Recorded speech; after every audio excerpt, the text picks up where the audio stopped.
The following program is brought to you by our Patreon supporters. For as low as $1 a month, you can get episodes of Journey of Wrestling a week early and more. You too would become cool, just like our trash elite Rob and a guy from Ohio, Kitty Holbrook, DG, Destrucity KTL, Drake Starstorm, Thomas Austin Jr., and Passion Killer 711. Passion Killer 711 has been here for a very long time, and we appreciate that support. We appreciate all of you. But I keep skipping over her because of other people, and thus I keep almost forgetting her, and that doesn't feel good. No. She's been around. She's one of the originals. Well, not quite originals, but that would be Rob, Carl Shue Jr., and somebody else, but they probably weren't that important. It's a Two Nerds podcast. Greetings and salutations, my fellow stand-up oven mitt stuffed creatures. Is I, Eric J. Chucky, joined as always by the boy. Hey. And today, ironically, because we didn't go to the movies, we're doing Two Nerds Don't Go to the Movies. You know, it's almost like that's what this is for. And for once, we didn't go see a superhero movie, but we plan to soon, and you'll get a podcast on it, timely as ever. There's just so much to watch, and Captain America's reviews are so universally hailed as mid that the fire's just not lit. I just didn't want to leave the house. Just 1,000% full disclosure, did not want to leave the house. You're going to see a little pop-up here because I'm going to mute the computer. And there we go.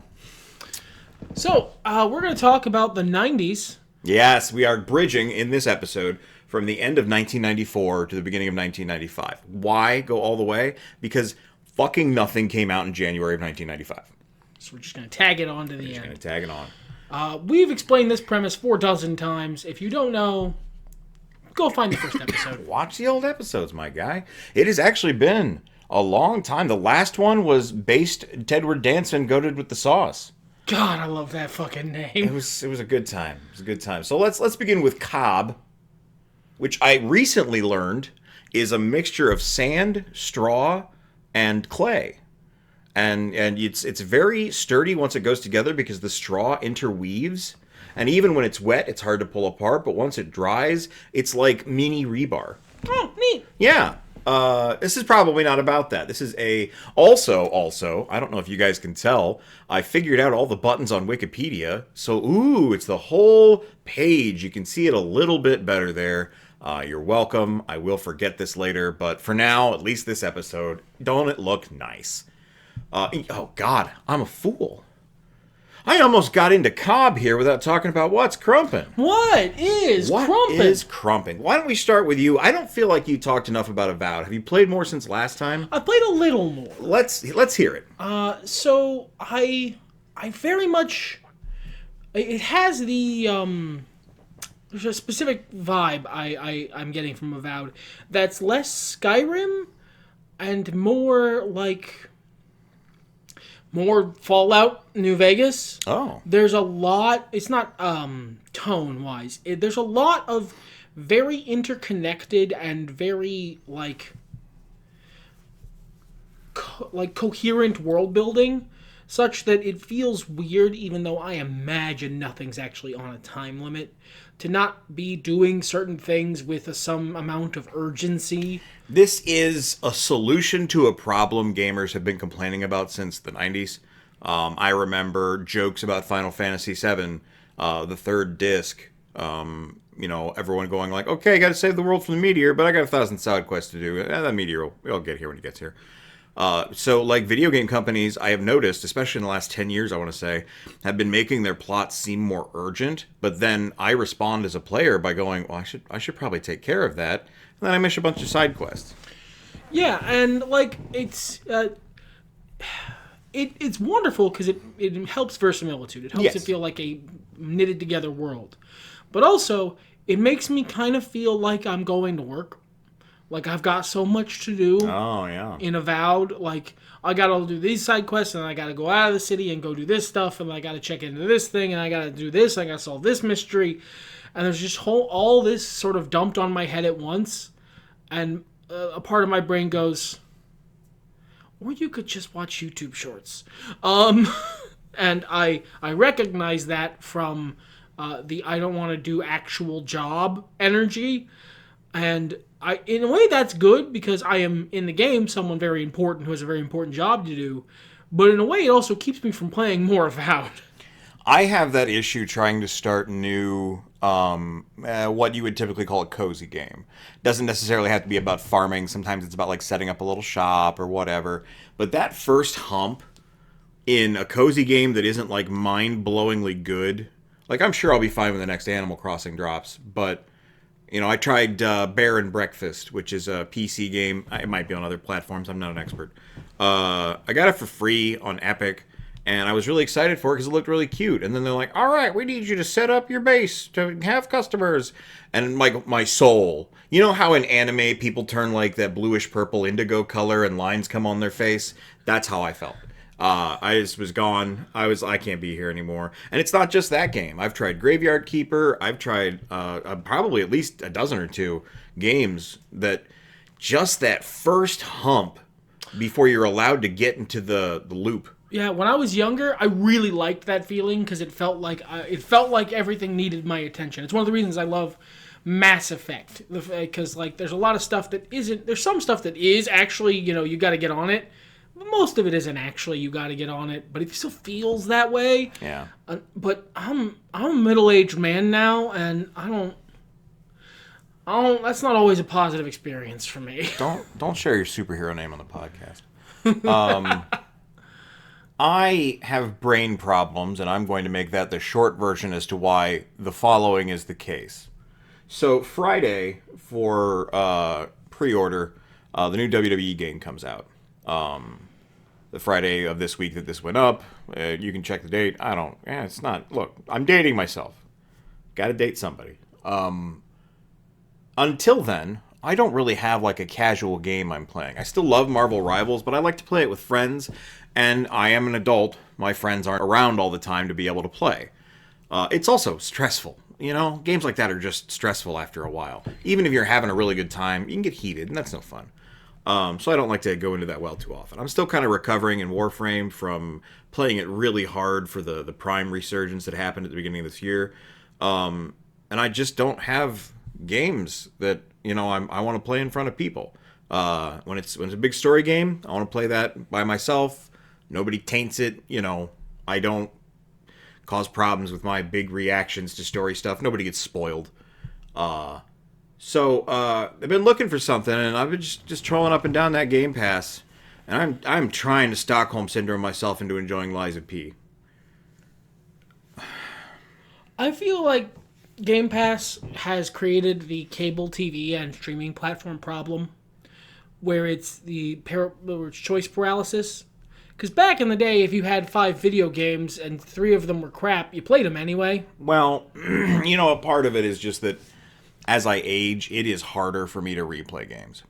And I kind of saw a little bit of this happen in real time because about 5 years ago, I picked up playing Final Fantasy VI every year. And that lasted for about 3 years until I went, I need a break. And that's like one of my favorite games, if not my favorite game. It's a firmament to my taste in things.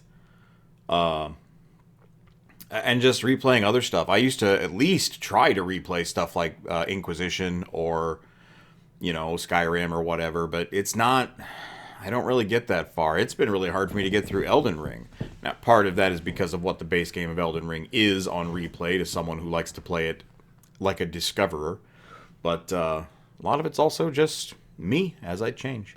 But that's been what's crumping with us. Lies of P is honestly, one of the better non-FromSoft Soulsborne games. He's in the crump hole. We got to pull him out. I wanted to finish my thought. I'm not trying to crap on Lies of P. If you don't have the hang-ups I do about this being a story about Pinocchio, then it probably worth your time. So yeah, that was a good solid 10 minutes, baby. Cobb is about Ty Cobb, the baseball player. And that's why we didn't watch it. Yep. Good job, everybody. All right, Tom and Viv. Historical drama directed by Brian David Gilbert. Wow, he had to be like, 4? That's amazing. Based on the 1984 play of the same name. Stars Willem Dafoe. It's about the early life of T.S. Eliot. And that's a Willem Dafoe movie I don't need to see. Rare are those. Yeah, I don't care about T.S. Eliot. Do you care about T.S. Eliot? Who's T.S. Eliot again? I don't care about most poets. I don't even know these. I've heard this name so many times, and I'm reading, like, his best works. I don't know any of this crap. Look, perhaps it marks me as a Philistine. I don't much care for poetry. Now, if you take poetry and set it to a rhythm, and have someone speak it out over a fun beat, then it's excellent, top tier. But by itself, I think the only poet I've ever actually really felt emotionally moved by is Robert Frost. That's fair. Frost does have some moving stuff. Speaking of moving, let's move on to talk about Trapped in Paradise, the 1994 American Christmas-themed crime comedy film starring Nicolas Cage, John Lovitz, and Dana Carvey. Three ex-con brothers plan to rob a bank on Christmas Eve, but when their car crashes in the snow, they have to stay in the city they robbed until they can leave. Do you want to watch this at Christmas?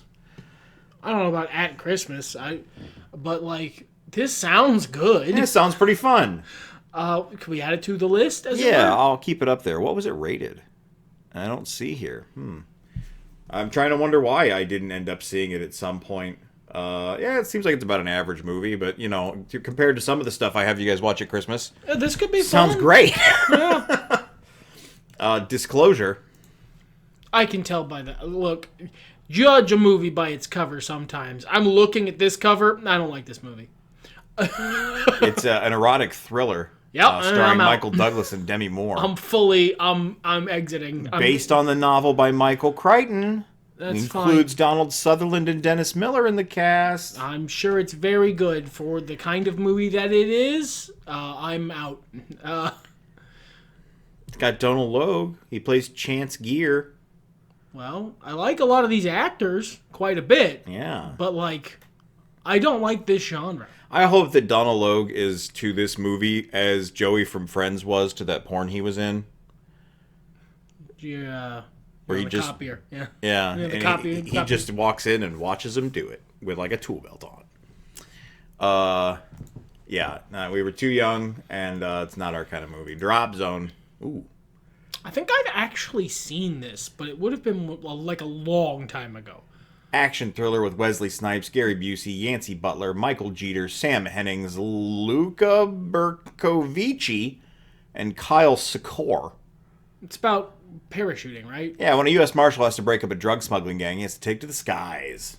Yeah, I think I've seen this, but like a long time ago. Before I met this guy. So when I was a child. It's probably not bad. Let's see the reviews here. Original music by Hans Zimmer. So the score is probably banging. Yeah. Critical response.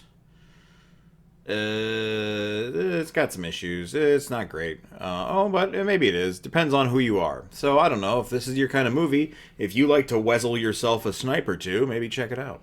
I don't like that phrasing, though. Okay, we're keeping it. Oh, no. Witch Hunt. This Hunt. A fantasy detective television film starring Dennis Hopper, Penelope Ann Miller, and Eric Bogosian. It's a sequel to the 1991 film Cast a Deadly Spell. That's why we haven't seen it. We'd be totally lost. We would be. I could see myself watching this, but... Oh! The main detective, Dennis Hopper, is Harry Philip Lovecraft. Okay. Interesting. I'm going to be honest, the changes he's made to Wikipedia so that you guys can see more of it, render it so that I can barely fucking tell what this reads. Like the text. Oh, I'm so sorry. Really, usually it's just mashed in the center. Maybe I can zoom in for our old man eyes next time. Doom and Doomer, I think I'm saying that right, is American buddy comedy film directed by Peter Farrelly. He fucking loves this bit, you guys. It's especially funny because I haven't seen this movie. I have. I thought it looked stupid as a It child. is. Yeah. Look, even as a child, I was able to go, "Oh, this is stupid." Yeah. Look, even as a child, I was able to go, This is beneath me, I think. This is beneath my intelligence. A lot of my friends really liked it and really liked to do a lot of the annoying bits from it, but I just didn't care for it. It just didn't look good. I thought it was funny. Like, yeah, it has funny jokes in it. This second one had a great joke in it. Yeah, it had... I didn't see that, but I saw the clip on the internet. I was like, that is awesome. That's a great bit. But I remember liking it as a child, but even as a child, there was a part of my brain that was like, I think this might be too stupid for me. Yeah. I will say, first of all, I'm not going to explain the plot of Dumb and Dumber because it's fucking seminal. Dumb and Dumber. You know what the plot is, or you don't, and you're 12. Yeah. And in which case, leave. This channel's not for you. This is where I was about to do my "the following is a joke" pitch for them to get mommy and daddy's credit cards and head over to our Patreon, but that was a joke. People have gotten in trouble for that. So the other thing I want to say is that I've always thought Lloyd Christmas is a solid comedy protagonist name. Oh, yeah. That's really good. Absolutely. Lloyd Christmas. Absolutely. You couldn't take a man with the last name Christmas seriously unless his first name was like Murder. Immortal Beloved is a biographical film starring Gary Oldman, Jeroen Krabbe, Isabella Rossellini, and Johanna Versteeg. Narrates the life of Ludwig van Beethoven in flashbacks. I may have seen this. I'm sure Gary Oldman plays Beethoven, and I'm sure he does a fucking astoundingly good job because he's an amazing actor. He does. I think I saw this when I was a kid. Well, like a teenager. But I do not want to watch this. No, it's pretty dry. If it's the movie I'm thinking of. This tastes dry. Like, I would have watched this before I knew who Gary Oldman was. Good, but dry. Let's go to Speechless. Nope. Ron Underwood. This movie stars Michael Keaton and, Gina Davis. Bonnie Bedelia, Ernie Hudson, and Christopher Reeve.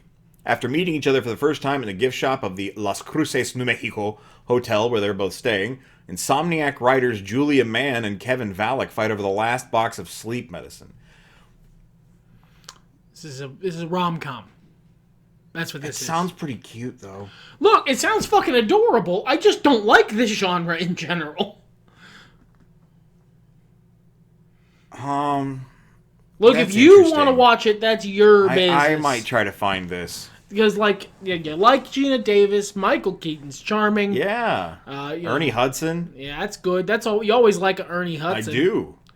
But speaking as someone who is not generally in favor of the romantic comedy genre, I don't care about this. You can't tell me that you watched the entirety of Miss Congeniality and didn't fall in love with the winning performances and humor.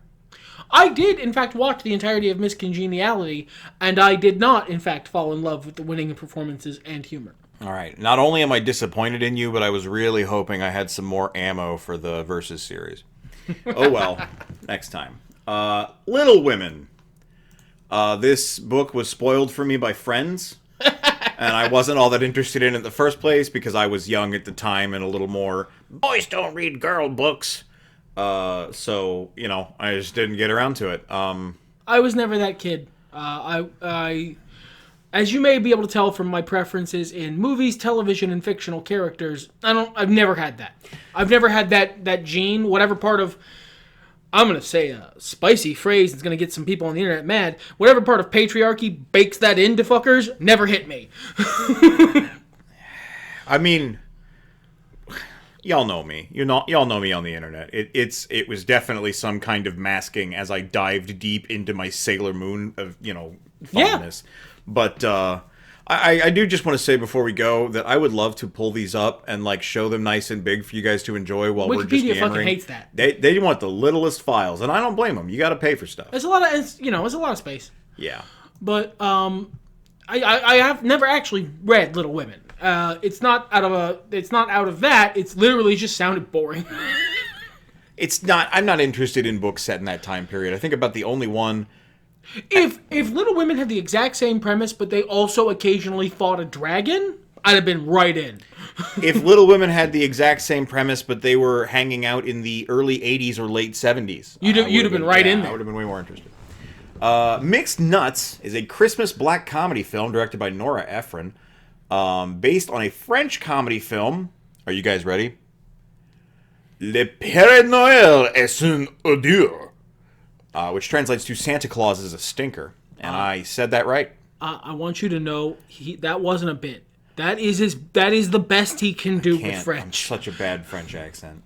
Steve Martin, Madeline Kahn, Rita Wilson, Anthony LaPaglia, Gary Shandling, wow, that's a name I haven't thought about in a long time, Rob Reiner, Juliette Lewis, Adam Sandler, and Liev Schreiber in his film debut. You can watch Sabretooth celebrate Christmas. That's the only thing he's ever done. Good for him. He was also Cotton Weary. Don't take that from me. Okay, he wasn't. Thank you. That was Mads Mikkelsen. There you go. Wow, what a better movie. In Venice, Los Angeles on Christmas Eve, an ex-con named Felix is being chased down the road by his angry, pregnant girlfriend, Gracie. He accidentally runs into and damages a Christmas tree carried by two rollerbladers. An argument breaks out amongst them. A stranger named Philip tries to calm them down. They disperse, and Philip picks up the damaged tree and takes it to his office. What could happen from there? You'd have to watch Mixed Nuts. It doesn't seem like my kind of film. I didn't care much for what Steve Martin was doing at that time.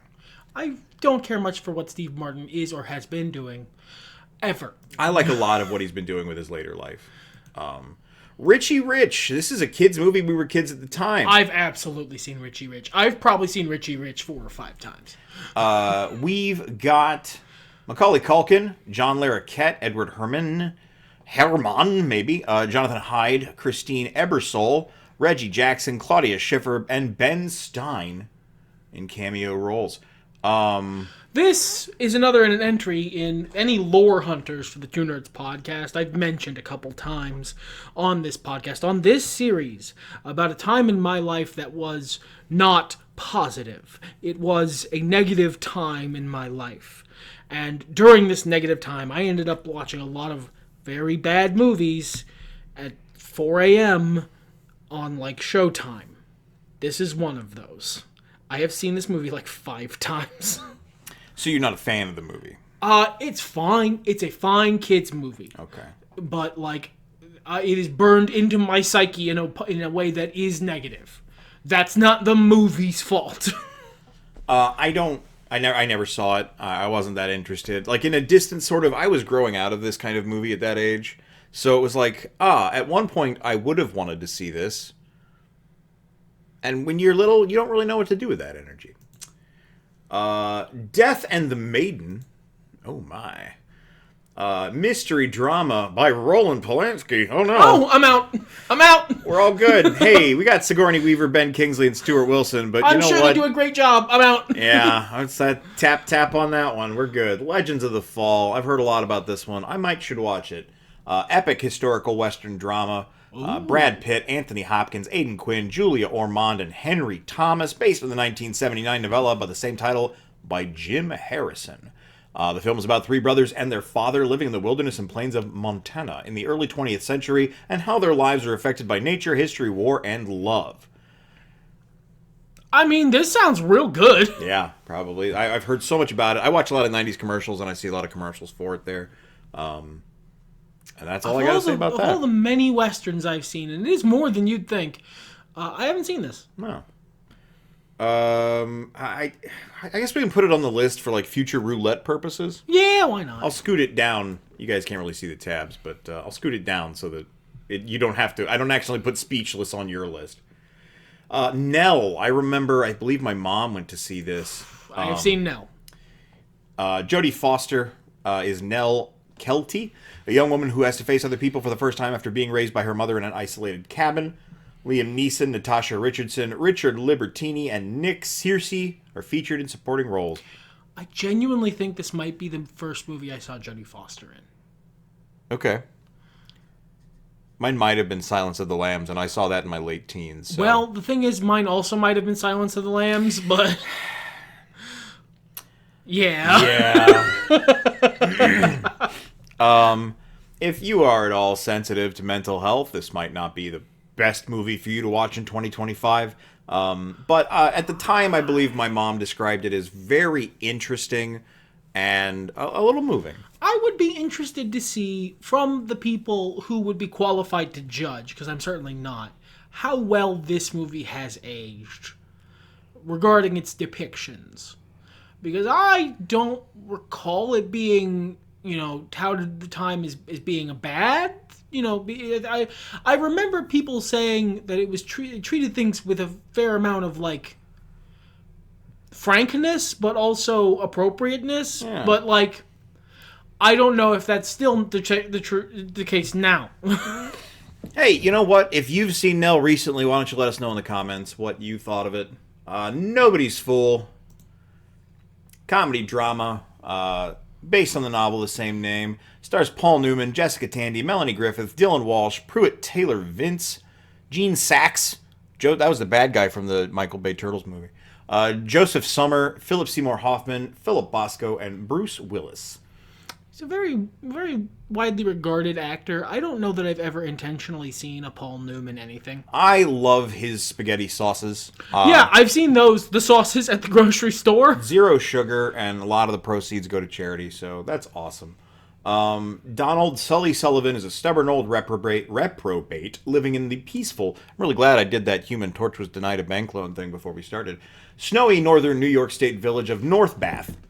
He freelances in the construction business, and that's all you got. It's a comedy drama about an old guy. Yep, good job. If you haven't seen your dad in a while, maybe give it a watch. I'm going to say that, and then the dad guy's going to die at the end of it, and you're going to come to my house and punch me in the neck. Please don't do that. That's rude. Ready to Wear is a satirical comedy drama written and produced by Robert Altman. Shot on location in Paris Fashion Week, featuring an ensemble cast of French people. I'm all set. Including Sophia Loren and Kim Basinger. I can say those. I'm Lauren fully Bacall, okay. Julie Roberts. Hey, we got Tim Robbins in there. I'm all good. Yeah, it's about models. I don't really care much about models. I'm all set. We're all set here. Street Fighter. Oh my God. Now this. That's speechless again. This is classic cinema. Street Fighter. This is peak entertainment. Okay. All right. Like I'm going to have to be genuine evaluation, man. This is not a very good film. Liar. If you're going in to watch this film expecting a well-made action film that is good with a good script. This is peak. This is cinema. What it is like absolute delight, nonsense, top to bottom. Raul Julia giving 110% in a role where he could have gotten away with 50. Some of the most quotable lines in film history.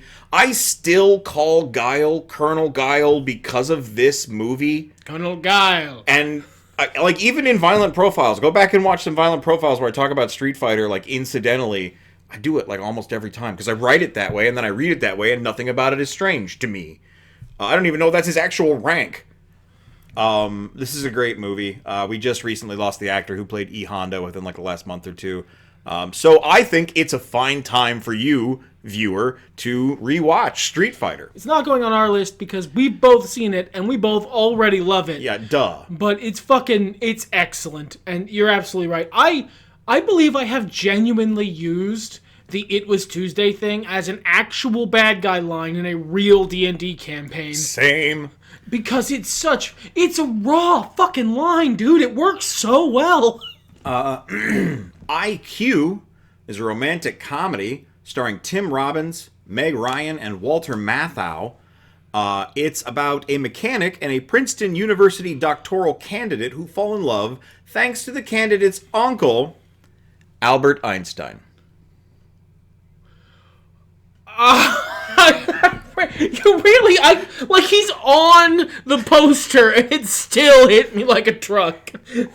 I think I saw this movie in theaters when I was little. What the fuck? Why? I know, right? I'm not sure. I don't remember the circumstances, but I remember enjoying it. Now, I was like 9 or something, but I remember having a good time with it. Why is Bernie there? Why not? Fucking okay. It's great. It was silly and it was cute. I wouldn't call it high cinema or anything, but it did what it needed to do. I also saw this in theaters, the live-action Jungle Book film from 1994, obviously not the more recent one. They keep making those, huh? They keep doing that. It is just based on the Jungle Book, which was based on the Jungle Book. I have seen exactly one Jungle Book, and that is the superior, best version, the Disney animated one. The rest I have not seen, nor do I care to see them. No, thank you. This one was fine. We had Jason Scott Lee, Carrie Elwes, Lena Headey, Sam Neill, and John Cleese. I like a lot of those actors, though. If there are better movies to watch, but if your curiosity is piqued, it's fine. It's a fine action movie. I would put it on par with a cageless version of National Treasure. So if you can imagine National Treasure without the joy of Nicolas Cage in it, just some bland actor, that's about what you'll get. No, thank you, then. All right. And the final movie of 1994, The Madness of King George, British biographical comedy drama from the play, tells the true story of George III and his deteriorating mental health. Oh, okay. Well, I'm all right. I don't see it. Okay, here's your list of actors. That's a lot. Let's pick out a few. Ian Holm, Ooh, Helen Mirren, Rupert Everett, Yeah. Rupert Graves, Rupert Rupertson, Rupert Grint. Rupert, As a baby, maybe. and Nicholas Selby. Well, some of those sound fake. I will have to admit, Rupert was not real. No, I knew it. All right, we're gonna go speechless here for a second. And yeah, that's January. So, because of the crumping, we're a little over. I crumped for a little long. We'll get through these. Hey, what? It's extra content for you. What are you out here doing? Why didn't we watch The Madness of King George? Oh, because we were 9 and we didn't care. You weren't 9. You were like 5. That's one of the reasons I was laughing just now. It's so hard to remember that you're just a wee little child I'm a fully middle-aged until man. I talk about, Lyco's search engine, and you're like, "What's that, Granddad?" And I only get older. House Guest. We begin with January 1995, a comedy film starring Sinbad and Phil Hartman. I will say I have never not liked a Sinbad movie. I've seen a couple, and I like them. Kevin Franklin is an inner-city Pittsburgh native, raised in an orphanage. He has delusions of grandeur and talks about getting rich and driving a Porsche one day. 25 years later, he is not driving a Porsche, and he has a bunch of failed get-rich-quick schemes. That's Sinbad, and he overhears a conversation with Phil Hartman's character, and it's a whole big thing. Yeah, he does a thing. He does a Sinbad. It's a hijinks comedy. He sins a whole bad about it. I haven't seen it. I miss Phil Hartman, and I like Sinbad just fine. I don't know that I want to see it. Nah, I'm good, but I can't say I'd probably like it if I did see it. Oh, I don't know that I want to watch this one. Why? Because it's a drama. Oh, yeah, that's a good reason. It's called Safe Passage, but it does have Susan Sarandon. We got Sam Shepard, Robert Sean Leonard, Marcia Gay Harden, Nick Stahl, Sean Astin, who was young at the time as well, and Jason London. Excuse me. Based on the 1988 novella, centers on a large family that reconvenes. One of the adult sons, a Marine deployed in Lebanon for the Gulf War, is possibly among the victims of an explosion at his base. As the family waits out the news, they reopen old wounds, grudges, and unresolved issues. Oh, even more so. I don't want to see this. It's the exact kind of content I hate. Why don't you guys just be cool? That's my question. Just be cool to each other. This is a bunch of people making a conscious choice to not be cool. Higher Learning. Crime drama film, ensemble cast, follows the changing lives of 3 incoming freshmen at the fictional Columbus University. Malik Williams, who is Omar a track star, Epps, he is multiples, who struggles with academics. Kristen Connor, played by Christy Swanson, a shy and naive girl, and Remy, who has no last name, by Michael Rappaport, is a rat who knows how to cook. Not really my thing. Far From Home, The Adventures of Yellow Dog. What the look on this boy's face is. What the look on that's not a... You don't want that. Thank you, God. I fucking forgot. It's been so long. Sure, what you mean full size? You got it, says Wikipedia. It's a survival adventure film starring Jesse Bradford. A kid gets lost somewhere and has to survive with a dog. Yeah, the dog's name is Yellow. I'm sure it's heartwarming. Yeah, I don't know. Homeward Bound was big. Either it's heartwarming or the fucking dog dies. It's one of the two. It's fine. I read the description. Don't worry. Lady Bird. Not about bugs. British drama film. Blah. Starring Chrissy Rock and Vladimir Vega. I'm not reading all that. A woman with a troubled past. No, you gotta stop. You gotta commit to that. All right, there you go. Does a troubled past intrigue you? I ain't reading all that. Is a valid response. Tales from the Crypt presents Demon Knight. I almost certainly have seen it. I'm almost positive I've seen it too. I used to watch a lot of Tales from the Crypt movies late night on USA back in the 90s. We've got Mark Bishop, Ethan Rife, and Cyrus Voris. Oh, that's the screenplay. Forgot Billy Zane in it. Yeah, I have seen this one. William Sadler, Jada Pinkett, Brenda Blake. Oh, God. I'm sorry. What's up? Nothing. We're good. CCH Pounder, Dick Miller, and Thomas Hayden Church. I love me some Thomas Hayden Church. I know I've seen Bordello of Blood. I'm pretty sure I've seen this too. It's cool and like not scary, but like in the spooky atmosphere. It's more an action film. I will say for a kid who watched a lot of fucked up shit way younger than I should have, the Tales from the Crypt intro did scare me as a kid. When I was like real little, I don't remember why, but I remember being spooked out by it. Just the intro though. The show was actually usually fine. Did you have any thoughts on the film? Do you remember seeing it? I mean, I don't remember seeing it, but I almost certainly have. Yeah, it was fun. I don't remember a lot of it. It was 25 years ago. So, oh, fuck. Murder in the First is a legal drama film starring Christian Slater, Kevin Bacon, Gary Oldman, M. Beth Davids, Brad Dourif, William H. Macy, and R. Lee Ermey. I don't know who M. Beth Davids is, but that cast is flirting with me. That's a fucking stellar cast, dude. A Petty Criminal is an alternate history about a petty criminal named Henry Young, who is sent to Alcatraz and put on trial for murder in the first, as the lawyer representing him recounts Henry's life when he represented him. Man, I'm not... Look, it's a real good cast. That's a cast, man. That is a cast.